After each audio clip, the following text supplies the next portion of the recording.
नमस्कार, आप देख रहे हैं केकेपी न्यूज।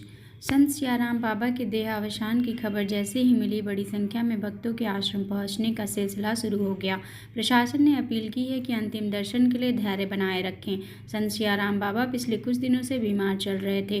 बीते 3 दिन से आश्रम में एकत्र भक्त उनके स्वास्थ्य के लिए जाप कर रहे थे और भजन गा रहे थे। मुख्यमंत्री मोहन यादव के निर्देश के बाद डॉक्टरों की टीम उनके स्वास्थ्य पर लगातार निगरानी रखे हुए थी। मां नर्मदा व हनुमान जी के परम भक्त सियाराम बाबा के निधन मोक्षदा एकादशी और गीता जयंती के पावन दिन पर हुआ। सियाराम बाबा ने बुधवार की सुबह 6:10 पर इस नश्वर शरीर का त्याग कर दिया। मध्य प्रदेश के खरगोन जिले के कसराबाद क्षेत्र के भट्यान आश्रम में रहने वाले निर्माण के प्रसिद्ध संत सियाराम बाबा के दुनिया भर के लाखों भक्त हैं। संत सियाराम बाबा ने नर्मदा किनारे अपने आश्रम बनाया। बाबा ने नर्मदा नदी के किनारे एक पेड़ के नीचे तपस्या की थी और 12 वर्ष तक मौन रहकर अपनी साधना पूरी की थी। मौन व्रत तोड़ने के बाद उन्होंने पहला शब्द सियाराम बाबा कहा तो भक्त उन्हें उसी नाम से पुकारने लगे।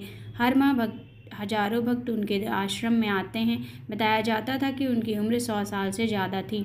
बाबा ने 12 वर्षों तक मौन भी धारण कर रखा था। चाहे कड़ाके की सर्दी हो या फिर झुलसा देने वाली गर्मी, बाबा हमेशा सिर्फ एक लंगोट में ही रहते थे।